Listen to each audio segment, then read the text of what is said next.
ফুল হাতার সাথে হাফ হাতা যাবে না। যদি যেতে হয় আপনাকে মুসলমানি দেওয়া লাগবে। আর দাদার যে বয়স, এ বয়সে যদি হাসান দিয়ে মুসলমানি দিতে যান, ও দেখা যাচ্ছে গোড়া থেকে কেটে বাদ দিয়ে দিল। ছাতা তো আগা খুঁজে পাবে না, গোড়া থেকে কেটে বাদ দিয়ে দিলে শেষে বিয়ে করা না করা সমান। এই জন্য স্বামী স্ত্রীর সম্পর্ক বলে এতদিন চালিয়েছেন, ও পর্যন্তই থাক। ও গুড়ে বালি, কথা বলে না কেন? ও দাদা কোনোদিন মুসলমান হবেও না, ও বিয়ের স্বাদ পূরণ হবে। আম্মা বাদ ফাউযু বিল্লাহি মিনাশ শাইতানির রাজীম। বিসমিল্লাহির রহমানির রহিম।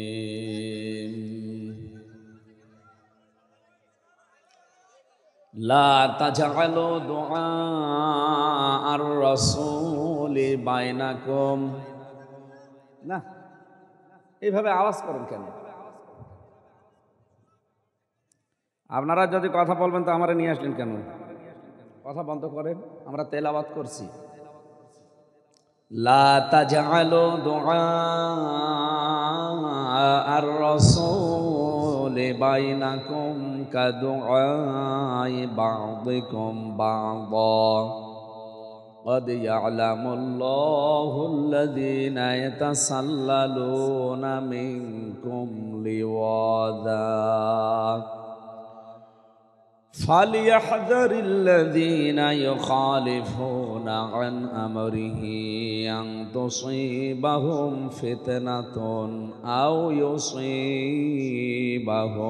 عذاب أليم صدقت يا ربنا اللهم صل على سيدنا مولانا محمد وعلى آل سيدنا مولانا محمد صلى الله عليه وسلم। প্রাণ প্রিয় টাঙ্গাইলবাসী, আল্লাহর দরবারে শুকরিয়া জানাচ্ছি যিনি আমাদেরকে মুসলমানের ঘরে পাঠিয়েছেন, আলহামদুলিল্লাহ। অন্য ধর্মে যদি আল্লাহ না করুক আসতাম, নিজের বাপ দাদার ধর্ম ত্যাগ করে এই মুসলমান হওয়া এটা কত বড় কঠিন ছিল, যারা হয় তারা জানে। আমাদেরকে যদি এখন বলা হয় যে নিজেদের বাপ দাদার ধর্ম ইসলাম বাদ দিয়ে দেন, আপনি হিন্দু হয়ে যান, আপনি হবেন? আপনার কাছে যেমন কঠিন লাগে ওদের কাছেও এরকম কঠিন লাগে, কিন্তু তারপরও তারা ছেড়ে চলে আসে। আমরা না চাইতে আল্লাহ দয়া করে এই মুসলিম পরিবারে আমাদেরকে জন্ম দিয়েছে, খুশি হয়ে বলছে আলহামদুলিল্লাহ। ঝঞ্ঝা বিক্ষুব্ধ পৃথিবীতে এখন যা চলছে, বিশেষ করে আমাদের এই ছোট্ট ভূখণ্ড বাংলাদেশ নিয়ে, আপনি পাশে যে প্রতিবেশীগুলো আমরা দেখতে পাই, আমাদের সবচাইতে বড় প্রতিবেশী যাদের নাম ভারত, এরা তো কত নিকৃষ্ট উগ্রপন্থী এই হিন্দুদের সব কাজ এখন বিশ্বের ময়দানে ছড়িয়ে পড়ছে। তামাম দুনিয়া জানছে যে এরা উগ্র, এরা জঙ্গি। এদের যে ভিডিওগুলো এখন ভাইরাল হচ্ছে দেখছেন না? জীবিত মানুষদেরকে এরা প্রকাশ্যে কুপিয়ে হত্যা করছে শুধু গরু খাওয়ার অপরাধে। পৃথিবীতে যত সৃষ্টি আছে সব কিছু আল্লাহ বানিয়েছেন মানুষের কল্যাণে। এটাকে আমি বানিয়ে বলছি? সূরা বাকারার ভেতরে আছে ওয়াল্লাযী খালাকা লাকুম মিনকুম, তিনি আল্লাহ যিনি বানিয়েছেন তোমাদের জন্য। এই পৃথিবীর যা কিছু সব মানুষের উপকারের জন্য, আর মানুষকে আল্লাহ বানিয়েছেন আল্লাহর ইবাদতের জন্য। তাহলে অন্যান্য সৃষ্টির কাজ আমাদের সেবা করা, আর আমাদের কাজ আল্লাহর ইবাদত করা। ওমা খালাকতুল জিন্না ওয়াল ইনসা ইল্লা লিয়াবুদুন। ইবাদত করার আগে একটা কাজ আছে আমাদের, সেটার নাম ঈমান আনা। কথা বুঝতেছে? ইবাদত আপনি করবেন, যদি ইবাদত করিয়ে যান কবুল হবে না, আগে ঈমান আনা লাগবে। ঈমান যার নেই তার ইবাদত হবে? ঈমান আনার আগে আর একটা কাজ করা লাগে, কি বলেন তো? গোসল করা লাগবে? হ্যাঁ, না, গোসল না করলে আপনার ঈমান আনা হয়নি তা না, কিন্তু গোসল না করলেও আর একটা কাজ আপনাকে করা লাগবে, তাগুত ছাড়া লাগবে। ফামাই ইয়াকফুর বিত-তাগুত ওয়া ইউমিন বিল্লাহ, কোন মানুষ যদি তাগুত ছেড়ে দিয়ে ঈমান আনে, ফাকাদ ইসতামসাকা বিল উরওয়াতিল ওয়াসকা, সে এমন একটা মজবুত অবলম্বন ধারণ করেছে, রশি ধারণ করেছে, লাং ফিসাম আলাহা, কখনো ছেড়ে যাবে না। তাহলে এবাদতের জন্য আল্লাহ আমাদেরকে বানিয়েছে। এবাদতের আগে কাজ হচ্ছে ঈমান আনা, ঈমানের আগে কাজ হচ্ছে তাগুত ছেড়ে দেওয়া। এগুলো কি আল্লাহর ঘোষণা নাকি আমি নিজে নিজে বানালাম? তাহলে আল্লাহর পদ্ধতি অনুযায়ী যদি আমাদের সত্যি তার বানানো জান্নাত পেতে হয়, প্রথম কাজ হবে আমাদের তাগুত ছেড়ে দেওয়া, এরপরে ঈমান আনা, এরপরে আমাদের ইবাদত বন্দেগী যে যতটুকু পারি। এ পর্যন্ত মানেন তো? হ্যাঁ, তাহলে তাগুত এখন ছাড়া লাগবে, নয়তো আপনার ঈমানের কোনো দাম নেই। তাগুত ছেড়ে না দিয়ে যদি কেউ ঈমান আনে, তার ঈমান আর আবু জেহেলের ঈমান একই। আবু জেহেলেরও ঈমান ছিল না, ছিল না? সূরা আনকাবুতের 61 নম্বর আয়াতে আল্লাহ পাক বলেন, ওয়ালা ইন সালতাহুম মান খালাকাস সামাওয়াতি ওয়াল আরদা ওয়া সাখখারাশ শামসা ওয়াল কমার লা ইয়াকুলুন্নাল্লাহ, ইলা আখিরি আয়া। আল্লাহ পাক বলেন, হে নবী, ওদেরকে যদি জিজ্ঞাসা করেন আকাশ আর জমিন, চন্দ্র সূর্য কে বানিয়েছে, আবু জেহেলও গ্যারান্টি দিয়ে বলবে লা ইয়াকুলুন্নাল্লাহ, লামে তাকিদ নুনে সাকিলা। আবু জেহেলও গ্যারান্টি দিয়ে বলবে আল্লাহ বানিয়েছে। আমরা তো বলি কে বানিয়েছে? আল্লাহ বানিয়েছে। তো ওর ভেতরে আমাদের ভেতরে পার্থক্য কি? ও আল্লাহ একজন আছে, ও জানতো, ও বিশ্বাস করতো। এজন্য বদরের ময়দানে যাবার আগে কাবার গিলাফ ধরে কাঁদছিল, কাবার মালিক তুমি আসো, আমি জানি বদরের ময়দানে যুদ্ধ করার জন্য যাচ্ছি মুহাম্মদের বিরুদ্ধে, সত্যের পক্ষে যে আছে তারে তুমি বিজয় দিও। ওর দোয়া কবুল হয়ে গেছে। ওর দোয়া কবুল হয়নি, কারণ ও তো সত্যের পক্ষে ছিল না। সত্যের পক্ষে যিনি ছিলেন তার দোয়া কিন্তু কবুল হয়েছে। কি বুঝলেন এখান থেকে?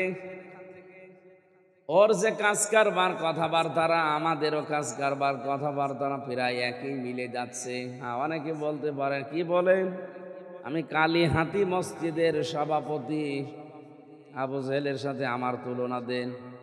আপনি কালীহাতি বাংলাদেশে কয়জন চিনি?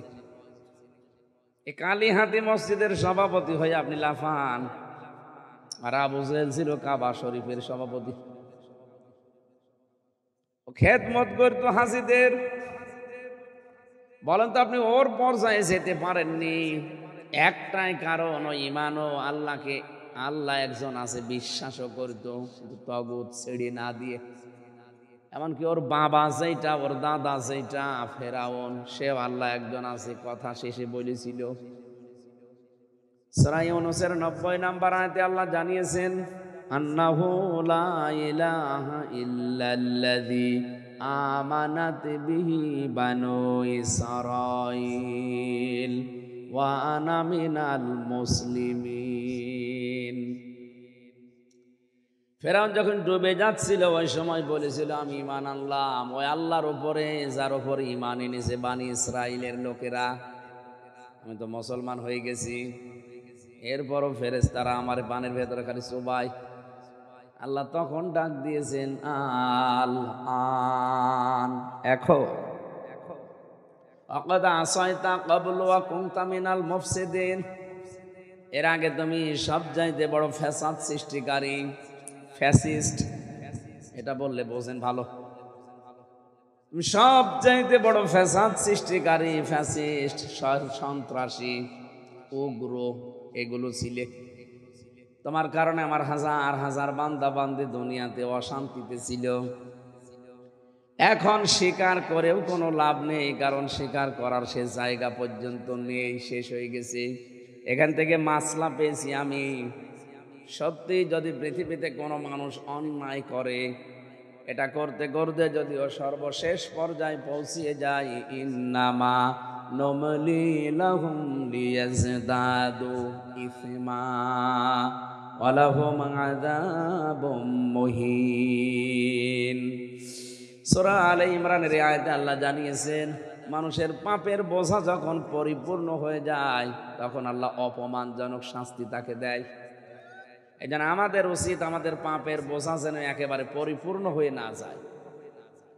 আর এটা শুরু হয় সীমা লঙ্ঘন দিয়ে। যারা সীমা লঙ্ঘন করবে, এই ফেরাউনের মতো, আবু জেহেলের মতো, এ মানুষগুলো যদি শেষে যেয়ে ভালো হওয়ার চেষ্টাও করে, ওকে আল্লাহ আর ভালো বানাবে না। এই জন্য পাপ যখন পরিপূর্ণ হয়ে যায় ওকে আর ফেরত আসার রাস্তা থাকে না। কথা বুঝতেছেন? এই দেশে যারা পাপ পরিপূর্ণ করে ফেলেছে, আপনি দেখেন তাদের কথাবার্তা এখনো পর্যন্ত উগ্র, এখনো তাদের কথাবার্তা উল্টাপাল্টা। এদের যে অনুশোচনা আসবে, অনুতপ্ত হবে, ফিরে আসবে, সেরকম কোনো সিমটম নেই। আরো দিন যাচ্ছে, তাদের উগ্রতা, তাদের এই পাপের কথাগুলো আরো বাড়তেছে।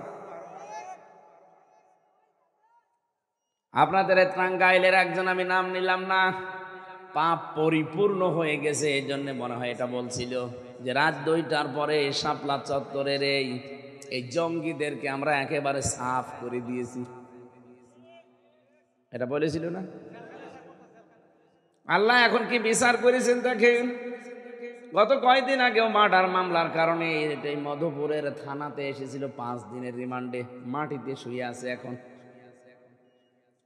ওখানে একজনকে খবর দিয়েছে, ভাই আমাকে যেন আর অপমান করা না হয়। কিসের অপমান? এ তো শুরু, এখনো কিছুই টের পাননি। বাংলাদেশকে ধ্বংস করার জন্য, বিশেষ করে ইসলামপন্থী মানুষদেরকে যারা দায়ী, তার ভেতরে ওই লোকটা, আমি নাম নিলাম না, নাম তো আল্লাহর নাম, কিন্তু কাজ করতো সব শয়তানে, ঠান্ডা মাথার খুন, গোপনে কাজ করত। আল্লাহ ধরেছে একেবারে গোপনে। মানুষের পাপের বোঝা যখন একেবারে ছাড়িয়ে যায়, তখন যে ফিরে আসবে সে রাস্তাও বন্ধ হয়ে যায়। আমি মনে হচ্ছে দেখতে পাচ্ছি যে লোকটা গণহত্যার সাথে জড়িত, ডাইরেক্ট ইনডাইরেক্ট, এ আর ফিরে আসবে না। এ আজরাইল দেখার আগে আর ভালো হওয়ার সম্ভাবনা নেই, পৌঁছে গেছে, দুর্গন্ধ বের হচ্ছে। সারা পৃথিবীর আপনি ইন্টারনেটে সার্চ দেবেন, দেখবেন 6 জনের নাম পাবেন নিকৃষ্ট মানুষদের তালিকায়। 6 জনের নাম আছে, 3 জন খ্রিস্টান, 1 জন মুসলমান, 1 জন ইহুদি, আর 1 জন মুশরিক। তামাম দুনিয়ার মানুষ এদেরকে ঘৃণা করে। এখন নাম সুন্দর হতে পারে, কিন্তু এই মানুষগুলো সবই কম বেশি গণহত্যার সাথে জড়িত। গুজরাটে হাজার হাজার মুসলমানকে দুনিয়া থেকে বিদায় করেছে বিনা কারণে যে লোকটা, সে এখন ঘৃণিত মানুষ। খ্রিস্টান যারা আছেন তামাম দুনিয়ায়, আপনাদেরকে আহ্বান জানাবো, আজ পৃথিবীতে প্রমাণ হয়ে গেছে সবচাইতে বড় জঙ্গি, সবচাইতে বড় উগ্র এই হিন্দু। উগ্র হিন্দুগুলো, সব না, এই উগ্র হিন্দুগুলোর কারণে তামাম দুনিয়ার হিন্দু কম বেশি যারাই আছে তাদেরও বদনাম হয়ে যাচ্ছে। তারা পর্যন্ত আজ দিশেহারা। আমি আহ্বান জানাচ্ছি, ডোনাল্ড ট্রাম্প পর্যন্ত এ কথা চলে যাবে বিভিন্ন ভাষায় রূপান্তর হয়ে। আপনার মেয়েকে, আপনার বোনকে খ্রিস্টান 2 জন যুবতী মেয়েকে উগ্রপন্থী হিন্দুরা ভারতের মাটিতে উলঙ্গ করে হাঁটিয়েছে, কি আপনি দেখেননি? সবচাইতে বড় অপরাধ তাদের, আমাদের আল্লাহর ঘর তারা ভেঙ্গে ভেঙ্গে মন্দির বানাচ্ছে। এদের কত বড় অপরাধ! 1500 বছর আগের কাহিনী আমরা শুধু শুনেছি। কাস হিম্মা আকল বানিয়ে দিয়েছে আল্লাহ। কাবা শরীফকে আক্রমণ করার কারণে যদি আল্লাহ এটা করতে পারে, কাবা শরীফের ইঞ্জিন এইগুলো, কথা বলেন না কেন? তামাম দুনিয়ায় যত মসজিদ আছে সবগুলো কাবার বগি আর কাবা শরীফ ইঞ্জিন। কিয়ামতের দিন ওটা জান্নাতে যাবে, পেছনে এই বগিগুলো সব সেট হয়ে যাবে। অথচ ধোয়া তুলে এখন ভারতের বুকে হাজারো মসজিদ আপনারা ভেঙ্গে মন্দির বানাচ্ছেন। আপনারা মানুষ, দুনিয়ার মানুষেরা মাটির নিচে তেল পায়, গ্যাস পায়, সোনা পায়, রূপা পায়, লোহা পায়, আর শয়তানরা নাকি মাটির নিচে মন্দির পাচ্ছে।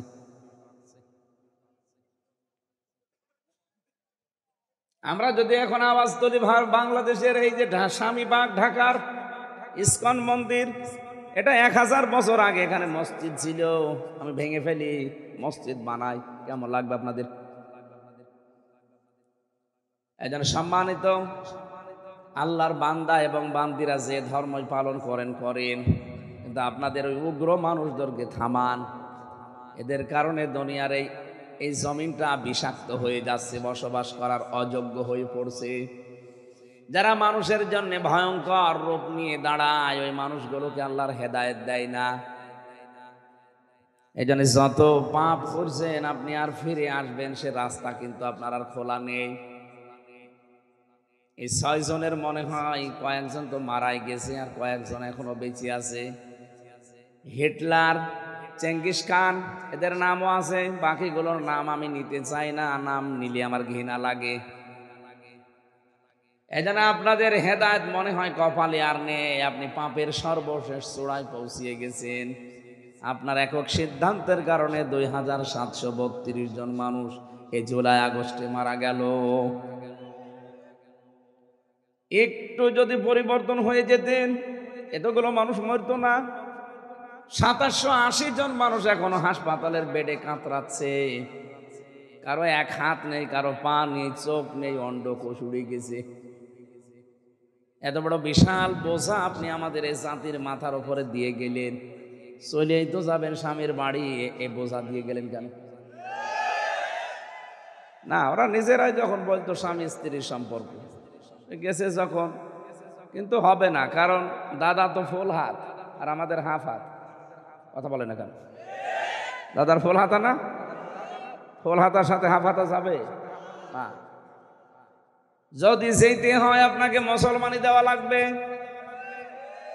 আর দাদার যে বয়স, এ বয়সে যদি হাসাম দিয়ে মুসলমানি দিতে যান, ও দেখা যাচ্ছে গোড়া থেকে কেটে বাদ দিয়ে দিল।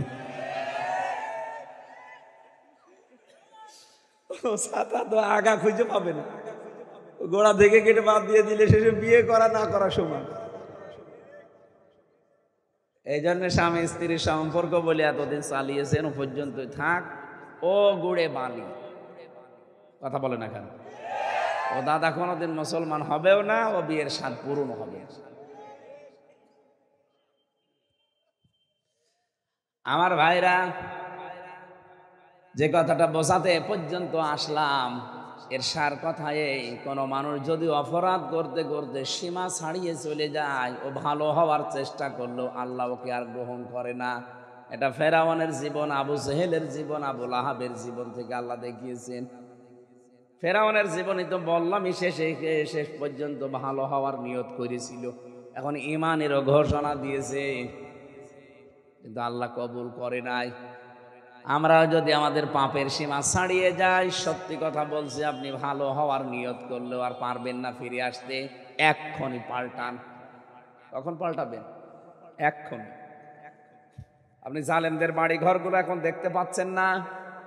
আল্লাহ নিজে যেন হাত দিয়ে আমাদেরকে দেখিয়েছেন। সূরা নমলে আছে, 19 নাম্বার পারা, 20 নাম্বার পৃষ্ঠা, 7 নাম্বার লাইনের 52 নাম্বার আয়াতে আছে। এটা তাফসিরে ফি জিলালিল কোরআন। ফাতিলকা বুয়ুতুহুম খাবিয়াতাম বিমা যালামু ইন্না ফি যালিকা লায়াতাল লিকাউমিন ইয়ালামুন। বলেন আল্লাহু আকবার।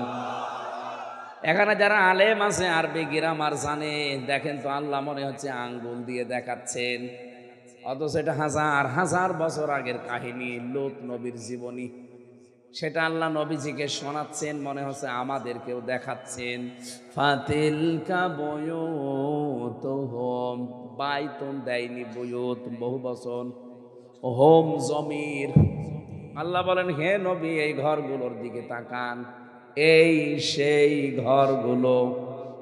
এই সেই কি? এই সেই ঘরগুলো কি? খাবিয়াতান, আমি জনশূন্য করে দিয়েছি, পরিত্যক্ত বানিয়ে দিয়েছি, বিমা জলামো, এদের জুলুমের কারণে। আজটা যে কত বাস্তব 2024 সালের 5 আগস্টে আল্লাহ আমাদের দেখিয়েছেন। কুষ্টিয়ার হানিফের বাড়ির দিকে তাকান, ওটা এখন গণ টয়লেট হয়ে গেছে।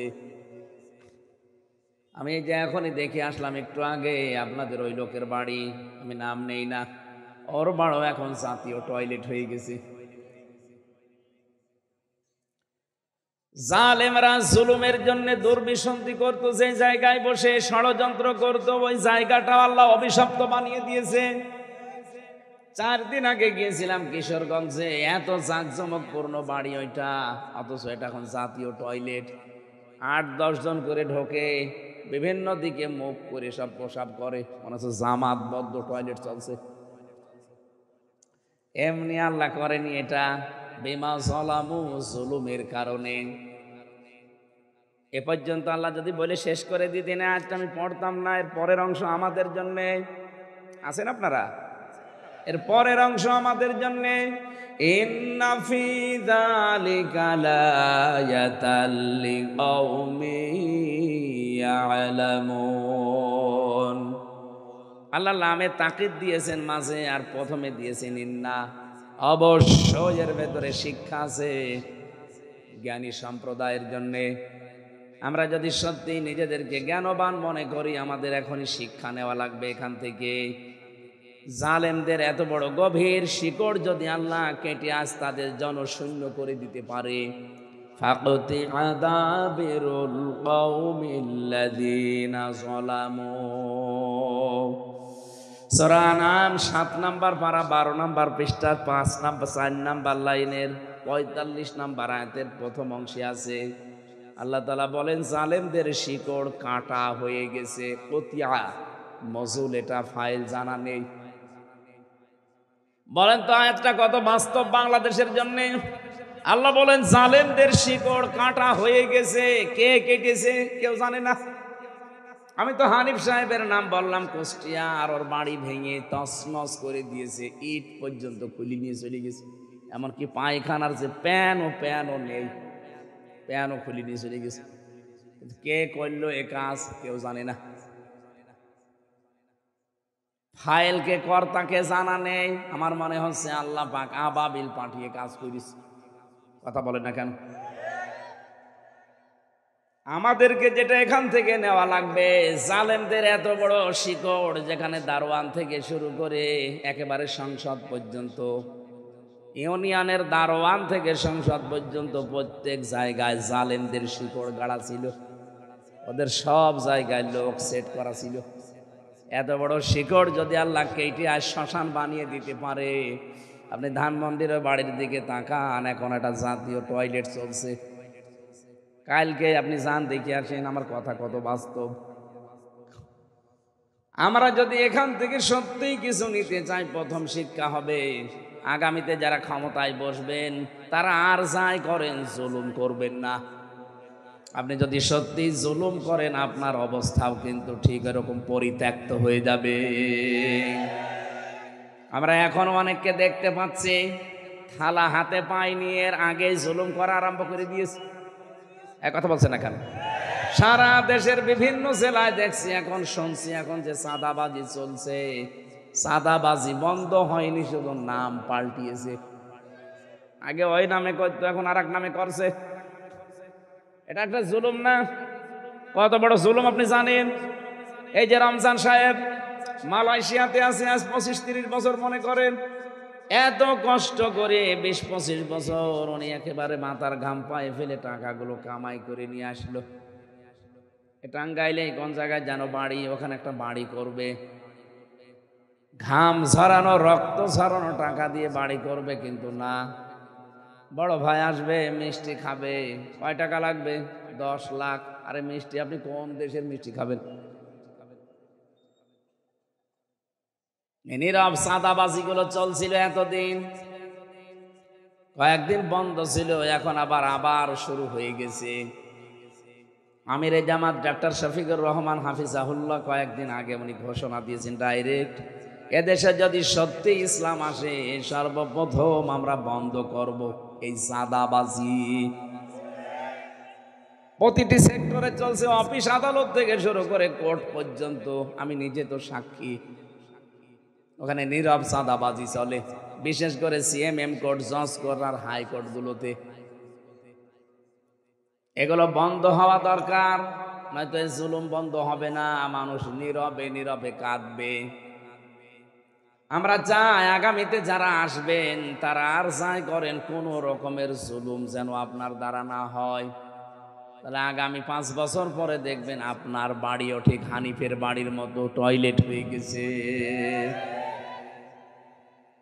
পাপের বোঝা যাদের পরিপূর্ণর দিকে যাচ্ছে তারা এখন থামবেন। জালেমরা তো প্রায় সব পালিয়েছে, কিছু প্রেতাত্মা আছে। আমি আশা করছি কোরআনের পাখির যে ঘোষণা, জালেমরা একটা ইঁদুরের গর্ত পাবে না, ঠিক তাই হবে। পাচ্ছে না? পাচ্ছে না। দ্বিতীয় নম্বরে উনি স্বপ্নে দেখতে নেই এই দেশে জালেমদের নাকের ডগার উপরে কালেমার পতাকা পথ করে উড়বে। সামনে আমার মনে হয় সেই সময় আসতেছে। লাকাদ সাদাকাল্লাহু রাসূলাহুর রুয়া বিল হক ইলা আখিরি আয়াত। আল্লাহ পাক বলেন, অবশ্যই আমি আল্লাহ সত্যে প্রমাণিত করেছি আমার রাসূলের স্বপ্নকে। আপনি কথাগুলো একটু ভালো করে একটু খেয়াল করে শোনেন। আল্লাহ নিজে এখানে ফাইল কর্তা। লাকাদ সাদাকাল্লাহু রাসূলাহুর রুয়া বিল হক। রব্বুল আলামিন বলেন, অবশ্যই আমি আল্লাহ নিজে আমার রাসূলের স্বপ্নকে হক, সত্যে পরিণত করেছি। ওই আল্লাহ এখন নেই। রাসূল আছে না? নেই। আল্লাহ আছে কিন্তু রসুল এখন নেই, কিন্তু রসুলের নায়েব আছে। এগুলো রসুলের নায়েব, উত্তরাধিকারী, ওয়ারিশ, স্থলাভিষিক্ত এই মানুষগুলো। কোরআনের পাখি আল্লামা দেলাওয়ার হোসাইন সাইদি রহমতুল্লাহ আলাইহি, উনি একজন আলেম, নবীর ওয়ারিশ। কথা বললেন না কেন? নবীর স্বপ্নকে যদি আল্লাহ বাস্তবে রূপ দিতে পারে, নবীর ওয়ারিসদের স্বপ্ন যা দেখেছে আন্দাজে দেখে নাই, এই স্বপ্নগুলো বাস্তবে রূপ দেবেন। যা যা বলেছিল দেখলাম একটাও মিথ্যা না, সব ফলে যাচ্ছে। জালেমরা ইঁদুরের গর্ত খুঁজে পায় না। বলেছিল শুধু নাড়া দেওয়া হবে 12 কোটি মানুষ দিয়ে, দিল্লি গিয়ে পড়বে, ঠিক তাই পড়েছে। পৃথিবীতে কত জায়গা ছিল, কোনো জায়গায় পড়িনি একেবারে জায়গা মতো। উনি বলেছিল এই দেশে কালেমার পতাকা জালেমদের নাকের ডগায় উড়বে। আমার মনে হচ্ছে সামনে এই স্বপ্নটাও বাস্তবে রূপ নিতে যাচ্ছে। আপনি আন্তর্জাতিক রিপোর্টগুলো খেয়াল করেন। আগস্টের 5 তারিখের আগে, 2024 আগস্টের 5 তারিখের আগের যে রিপোর্ট, আন্তর্জাতিক রিপোর্টগুলো খেয়াল করবেন। প্রতিটি রিপোর্টে দেখবেন 100 জনের মাত্র 15 জন চাইতো এ দেশে কোরআন কায়েম হোক। এখন এই 3 মাস কয়েকদিনের ব্যবধানে বাংলাদেশের 100 জনের 58 জন মানুষ চাইছে এ দেশে কোরআন কায়েম হোক। কতদূর এগিয়ে গেছে দেশটা। আরো কিছু সমস্যার কারণে আমাদের দেশে ইসলাম আর আগাচ্ছে না। এই সমস্যাটা দূর করার জন্য আজকের এই তেলাওয়াতকৃত আয়াত, ফালিয়াহযারিল্লাযীনা ইউখালিফুনা আন আমরিহি আন তুসীবাহুম ফিতনাতুন আও ইউসীবাহুম আযাবুন আলীম। সূরা নূর 18 নম্বর পারা, 18 নম্বর পৃষ্ঠা, 4 নম্বর লাইন, 5 নম্বর লাইনে আছে। এটা 63 নম্বর আয়াতের শেষের দিকে আছে। রব্বুল আলামিন বলেন, পৃথিবীর মানুষেরা সাবধান, ফালিয়াহযারিল্লাযীনা ইউখালিফুনা আন আমরিহি। আমার রাসূলের আদেশকে যদি কেউ ভাইলাইট করে, রাসূলের আদেশের খিলাফ কোনো কাজ করে, দুনিয়ার ময়দানে মনে করো না শান্তি আসবে না। আমি আল্লাহ 2টা শাস্তি দেব। 1 নম্বরে তোমাদের উপরে ফিতনা চাপিয়ে দেব, 2 নম্বরে কঠিন আযাব দুনিয়া এবং আখিরাতে দেব। আযাবুন আলিমের ব্যাখ্যায় আমি তাফসিরে ইবনে কাসিরে দেখেছি দুনিয়া এবং আখিরাত দুই জায়গায়। তাহলে প্রথম শাস্তি রাসূলের খেলাফ কাজ করলে ফিতনা আপনাকে ঘিরে ধরবে।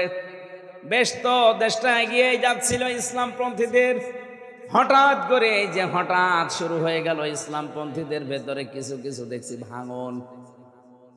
সব কিন্তু আগস্টের 5 তারিখের পর থেকে ঠিক লাইন মতোই চলে আসছিল। জেলখানাতে 3টা বছর আল্লামা মামুনুল হক হাফিজাহুল্লাহ আমার সাথেই 3 বছর ছিল। মানে প্রায় প্রতিদিনই আমাকে বলতেন, হামজা বাইরে থাকতে ভাবতাম কি আর ভেতরে এসে দেখছি কি। বাইরে আমরা ট্রফি নিয়ে মারামারি করতাম, বাইরে আমরা আমিন বলা নিয়ে মারামারি করি, আর ভেতরে জালেমরা সব আমাদের এক ঘরের ভেতরে রেখে তালা লাগিয়ে দিয়েছে। বাইরে যদি যেতে পারি আল্লাহর কসম আমি সব যাই হোক সব এক জায়গায় আগে করব। উনি চেষ্টাও চালিয়ে যাচ্ছেন, আল্লাহ পাক যেন তাকে সফল করেন, বলেন আমিন। আরে ভাই কিছু মতের দূরত্ব পার্থক্য থাকতে পারে, কিন্তু আপনার সাথে আমার সাথে হিন্দু আর মুসলমানের মতো তো না। কথা বলেন না কেন? আপনি টুপি হয়তো একেবারে সাপোর্টটা দেন, আমি একটু লম্বাটা দিই, আরে টুপি মাথায় না দিয়েও তো নামাজ হবে, কিন্তু ঈমান না থাকলে নামাজ হবে। জালেমরা আমরা বাইরে বাইরে বিভিন্ন দল বিদলে ভাগছিলাম, কিন্তু ভেতরে এসে দেখছি আমাদের সবকে এক জায়গায় রেখে নামই দিয়ে দিয়েছে। এটা জঙ্গি মামলা, সে জামাত হোক, শিবির হোক, হেফাজত হোক আর ইসলামী আন্দোলন হোক। চরমনার কয়েকজন মুরিদ আমি পেয়েছিলাম আমার পাশে, জঙ্গি মামলা দিয়েছে। হেফাজত ইসলামের তো 76 জন ছিল আমার সাথে, জামাত ইসলামের আমির ছিল, কেন্দ্রীয় আমির, সেক্রেটারি জেনারেল, জামাতের যত বড় বড় নেতা। এই বাইরে এসে আমরা কেউ কাউকে দেখতে পারি না, উল্টা পাল্টা ফতোয়া দেয়। ভেতরে জালেমরা বলছে থাক, এক ব্লকে রেখে তালা লাগিয়ে দিয়েছে, থাক 24 ঘন্টা তোদের সাথে কেউ কথাও বলবে না। অথচ মার্ডার মামলার আসামি ঘুরে বেড়ায় ভেতরে। আর আমরা যারা এই মামলা, বিশেষ হুজুর মামলা, নামই দিয়েছে হুজুর মামলা, মানে হুজুরও একটা মামলার নাম দিয়েছে হুজুর মামলা, খেলাফত মামলা, হেফাজত মামলা, জামাত মামলা, মামলার নাম হলো। আরে ভাই মার্ডার মামলা দে, ধর্ষণ মামলা দে, কি দিয়েছিস? ব্লকের নাম দিয়ে দিয়েছে। এখানে থাকে কারা? হুজুররা। এ হুজুর হেফাজত না জামাত না চরমন আরো সব দেখা দেখি নিয়ে নামাজ পড়ে, এ মাথায় টুপি আছে, এ হুজুরের মামলার আসামি। এর সাথে আচরণ করবা ওই রকম যেটা আমার মনে হয় ফাঁসির আসামিদের সাথেও করা হতো না। ফাঁসির আসামিদেরকেও 7 দিন পরে পরে একটা মোবাইল দিতে কথা বলার জন্য, 7 দিনে 10 মিনিট। আর আমরা যারা এই হুজুর মামলার আসামি, 3টা বছর আমাকে একদিনও বাড়ির সাথে যোগাযোগ করতে দেয়নি, 24 ঘন্টা তালা লাগানো। প্রত্যেকের অবস্থা এরকম করেছিল। এই জন্য ভেতরে যাবার পরে মামুনুল হক ভাই আর মাওলানা সাখাওয়াত হোসেন রাজি বারবার ওই দুইজন আমার দুই পাশে ছিল, বারবার বলতো হামজা কি ভাবতাম বাইরে, আর এ কি হচ্ছে, জালেমরা শুরু করেছে কি, বাইরে যেতে পারলে এগুলো সব ভুলে যাব, আগে দেখবো এক হওয়া যায় কি করে। ঠিক কিন্তু চলছিল আগস্টের 5 তারিখের পর থেকে। হঠাৎ করে কি শুরু হয়ে গেল, এই দেখেন তাবলিগ জামাতের নাম নিয়ে 4 জন মানুষকে জবাই করে বিদায় করে দিল। আমরা এই হত্যার বিচার চাই, কারণ এর পেছনে একটা ইন্ধন কাজ করছে আমরা জানি। যারা এই কাজ করছেন জাতি কিন্তু বুঝে ফেলছে। আপনাদের ছবি পাওয়া যায় নানকের সাথে, আপনাদের ছবি পাওয়া যায় পলকের সাথে। আপনারা কারা এ দেশের মানুষ জানে, নাম যাই নেন না কেন। এই জন্য দেশ চলবে আলেমদের হাতে, এইটাই ফাইনাল। আলেমরা কোরআনে কারিম বোঝে, আলেমরা হাদিস বোঝে, তারা এ দেশ চালাবে। কোথাকার কে আপনি? আমরা চাই দ্রুত এই 4 জন হত্যার বিচার আমরা চাই। যাদেরকে ধরা হয়েছে তাড়াতাড়ি করে ডিম দেন। কথা বলেন না কেন? এমনি সব বের হয়ে যাবে। আমাদেরকে মাঝে মাঝে ওই যে আঙ্গুল তুলে নেয়, নখ তুলে নেয়, ওইটা নিয়ে আসতো মাটির নিচে। যে কয়েকদিন ছিলাম ওইটা নিয়ে এসে বলতো যে এইটা দিয়ে আমরা নখ তুলি। আমি মানুষ ছোট, বহু ঘাত প্রতিঘাত সহ্য করে পার করে পর্যন্ত এসেছি। জালেমরা যা করেছে না আমাদের সাথে ইতিহাস পাল্টিয়ে ফেলেছে। একটা জিন্দা কবরে ছিলাম 3টা বছর, মনে হচ্ছে জীবিত কবরে আছে। এদিকে 3.5 হাত, এদিকে 1.5 হাত কবরই। কওমি মাদ্রাসার কিছু মানুষের সাথে এমন খারাপ আচরণ করেছিল মুফতি ফখরুল ইসলাম, হেফাজত ইসলামের যুগ্ম সম্পাদক ছিল ওই সময়। উনি আমারে বলতো, হামজা ভাই আপনার সাথে কি করেছে আমি জানি না, তবে আমারে নিয়ে এই পায়ের ভেতর দিয়ে হাত দিয়ে এভাবে বসিয়ে নিত আগে, পায়ের ভেতরে হাত দিয়ে সামনে যে লোহার ব্যারিকেড ওখানে হাতে তালা লাগিয়ে দিত। আরে 2 দিন 5 দিন 7 দিন না, বছরের পরে বছর এভাবে একটা মানুষকে রেখে দেয়, আবার পায়ের সাথে লাগিয়ে দেয় শিকল। ঘরটা যদি বড় হয় তাও হয়, তারপরে মাটির নিচে, এদিকে মনে হয় খুব বেশি হলেও 3.5 হাত হবে, আর এদিকে 1.5 হাত। আপনি 60 হয়ে ঘুমাতে পারবেন না, ইলিশের মতো ফাইল হয়ে ঘুমানো লাগবে। তাও যদি খাবার দাবার ভালো দেয়, সকালে কয়েকটা পচা ছোলা দিয়ে যেত, আর দুপুর বেলায় 1 মুঠ ভাত দিত, মনে হচ্ছে কেউ মাখিয়ে দিয়েছে, খেলে খান না খালি ফেলে দিন। কয়দিন আপনি পারবেন? একটা মানুষ ওখানে 10 বছর 8 বছর 14 বছর পড়ে আছে। একটা মানুষ জানে না তার নাম কি, ও জানে না এটা যে কোন বছর চলছে, কোন সাল, এটা কি মাস, এটা যে কি বার, কয়টা বাজে, ওর কিছু জানা নেই। এত বড় বড় নখ হয়ে যায় মানুষের, এত বড় নখ হয়ে যায়, চুল দাড়ি গোপে পর্যন্ত নেমে গেছে, মনে হচ্ছে জঙ্গল থেকে আসতেছে। আমি 10 দিন ছিলাম, তাও মিনিটায় ছোটটায় বড়টায় আমারে নিয়ে যায়নি। ওখানে তাহলে কি করেছে?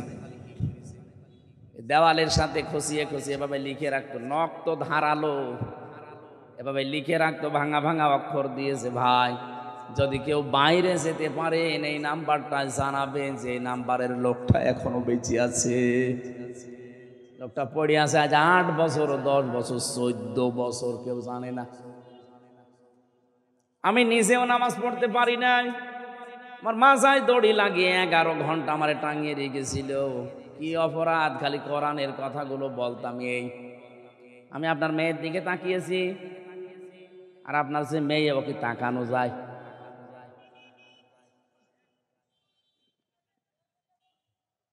এ কঠিন পরিস্থিতি তৈরি করেছিলেন। আল্লাহ রাব্বুল আলামিন বলেন, আমার রাসূলের খেলাফ কাজগুলো বাদ দিয়ে দাও। বিশ্বনবীকে এই পৃথিবীতে যে 4 দফা কর্মসূচি নিয়ে পাঠিয়েছিলেন, আমরা ওই 4টার সামনে নিয়ে চলবো। ওয়াল্লাযী বাআসা ফিল উম্মিয়িনা রাসূলাম মিনহুম ইয়াতলু আলাইহিম আয়াতিহি ওয়া ইউযাক্কিহিম ওয়া ইউআল্লিমুহুমুল কিতাবা ওয়াল হিকমা ওয়া ইন কানু মিন ক্বাবলু লাফি যালালিম মুবিন। বলেন আল্লাহু আকবার। কোরআনে কারিমে 4 জায়গায় আয়াতটা আছে একই ধাঁচের। আল্লাহ পাক বলেন, তিনি সে আল্লাহ যিনি তোমাদের ভেতরে একজন উম্মি নবী পাঠিয়েছেন, রাসূল পাঠিয়েছেন। 4 দফা কর্মসূচি সে পালন করত। আমাদের এখন উচিত দল মত সব বাদ দিয়ে, আমরা যারা এতদিন মাজলুম অবস্থায় আছি, বিশেষ করে ইসলামপন্থী মানুষেরা, কিছুদিন পরে পরে দেখবেন রিপোর্ট আসে আন্তর্জাতিকভাবে, দেশের ওপরে যে রিপোর্টগুলো পায়, একটু পড়াশোনা করেন। এই দেশে এখন সব চাইতে ভয়, বিশেষ করে প্রতিবেশী রাষ্ট্রগুলোর, ইসলামের হাতে আবার দেশটা চলে যায় নাকি। কারণ তারা জানে দেশে যারা মাজলুম, এই 53 বছরে এই সব চাইতে বেশি মাজলুম হয়ে আছে এদেশের ইসলামপন্থীরা। এই মানুষগুলো যদি ছোটখাটো বিভেদ ভুলে এক হয়ে যায়, এদেশে ইসলামকে কেউ ঠেকাতে পারবে না। সবার ভয়ে সূরা কাসাসের 6 নম্বর আয়াতটা মিলাবেন, আমি এর সাথে মিলিয়ে পেয়েছি। আল্লাহ পাক বলেন, অনুমাক্কিনা লাহুম ফিল আরদি ওয়া নুরিয়া ফিরআউনা ওয়া হামানা ওয়া জুনুদাহুমা মিনহুম মা কানু ইয়াহযারুন। আমি আল্লাহ তাদেরকে জমিনের শাসন ক্ষমতায় বসাবো, প্রতিষ্ঠা দেব তাদের। কেন জানো? আমি ফেরাউন, হামান এবং তার সৈন্যবাহিনী, দলীয় বাহিনীকে দেখাতে চাই ওরা যাদেরকে সবচাইতে বেশি ভয় পেত তাদেরকে আমি জমিনের শাসনে বসাবো। আজও নব্য ফেরাউন যারা, নব্য হামান যারা, নব্য হামানের দল বল যারা, এরাও কিন্তু সবচাইতে ভয় আছে। না জানি ইসলাম চলে আসে কিনা। কি কথা বলেন না কেন? এই আয়াতের তাফসির মিলাবেন, আধুনিক তাফসির গুলো সব মিলিয়ে যাবে। আজ তামাম দুনিয়ার মানুষের ভয়। এদেরকে এতদিন কোণঠাসা করে রেখেছিলাম বিভিন্ন দলে বিদলে বিভক্ত করে, এখন দেখি না এসব এক হয়ে যাচ্ছে। এই জন্য মামুনুল হকের নামে আজকে অপপ্রচার দিয়েছে, যেমন তাবলিগের কেউ না। আরে শয়তান, ওর জীবনটাই কাটছে তাবলিগে। তাবলিগ মানে কি? প্রচার করা। তাবলিগ মানে কি? কোরআন হাদিস তার চাইতে প্রচার আপনি কি বেশি করেন? তার বাবা সারা জীবন কোরআন হাদিসের শিক্ষা দিয়ে গেছে। এই জন্য দুনিয়া বাংলাদেশে আমার মনে হয় সাইকল হাদিস, ইবনে সাইকল হাদিস যদি 5 জন থাকে তার ভেতরে সে একজন। লোকটার সাথে আমি 3টা বছর ছিলাম এক ঘরে। আমি তার কাছে ঋণী। বহু খেদমত আমার মতো ছোট মানুষের সে লোকটা করেছে। অনেক বড় মনের মানুষ। আল্লাহ রাব্বুল আলামিন দুনিয়া আখিরাতে তার সম্মান আর মর্যাদা আরো বাড়িয়ে দেন। বিশেষ করে তাবলিগের যে 4 জন ভাইকে জবাই করা হয়েছে, তাড়াতাড়ি করে তদন্ত রিপোর্ট দিয়ে এদের শাস্তির ব্যবস্থা করেন, নয়তো কিন্তু ওখান থেকে বারবার আসবে। আপনি টের পাচ্ছেন না কলকাঠি কোন জায়গা থেকে নড়ছে? পিনাকি ভট্টাচার্যের একটু ভিডিও দেখেন, সব ক্লিয়ার হয়ে যাবে। এরা চাচ্ছে যে হিন্দুদের দিয়ে কাজে লাগালাম, কিছু হইল না। গোবিন্দ পরামানিক এখন আলেমদের পক্ষে। পঞ্চগড়ের এক হিন্দু, এই যে মাগুরার এক হিন্দু, 2 জন মহিলা গেছে ভারতে। সাংবাদিক, ওই যে হকার, যেটা মলম সাংবাদিক। এই শয়তানের আর এক বস্তু আছে। সেই মেয়েকে বলছে, আপনি বলেন যে আপনাকে বাংলাদেশে আপনার এই মেয়েকে রেপ করা হয়েছে, আপনারা টিকতে পারছেন না, পূজা প্রবণ কিছু করতে পারেন না, আপনারা পালিয়ে এসেছেন। ওই মহিলাও গেছে রেগে বলে, কি বলিস? আমি এসেছি আমার মেয়ের হাতের চিকিৎসা করাতে, আর আমরা সব চাইতে এখন নিরাপদে আছি। আগস্টের 5 তারিখের পর থেকে মনাসর বাড়া ভাতে ছাই দিয়েছে। ওইটা এডিটিং করে সারা বিশ্বকে দেখাতো, দেখেন বাংলাদেশের সংখ্যালঘু নির্যাতন হয়, এখানে পূজা করতে দেয় না, অথচ পুরাটা উল্টিয়ে দিয়েছে আল্লাহ। সারা দুনিয়া এখন জানতেছে, সারা দুনিয়া জানছে এখন সবচাইতে বড় সাম্প্রদায়িক দাঙ্গার দেশ এই ভারত। ওরা এতদিন আমাদের নামে মিথ্যা ছড়াতো যে আমাদের দেশে সাম্প্রদায়িক নির্যাতন হয়। কে বলেছে? গোবিন্দ পরামানিক নিজে সাক্ষী দিচ্ছে, এই দেশে যদি নির্যাতন কিছু হয়ে থাকে, এই 15.5 বছর যারা ছিল তাদের দ্বারা হয়েছে। এদের দ্বারা সবচাইতে বেশি নিরাপদে আমরা আছি এদেশের আলেমদের কাছে। আজকে আপনি জামাতের আমির ডাক্তার শফিকুর রহমান গেছে গাইবান্ধায়, ওনার আগে একজন বক্তব্য দিচ্ছে পুরোহিত ঠাকুর। সে বলছে বাংলাদেশে সবচাইতে বেশি নিরাপদে আছি আমি এই জামাত ইসলামী বাংলাদেশের মানুষের কাছে।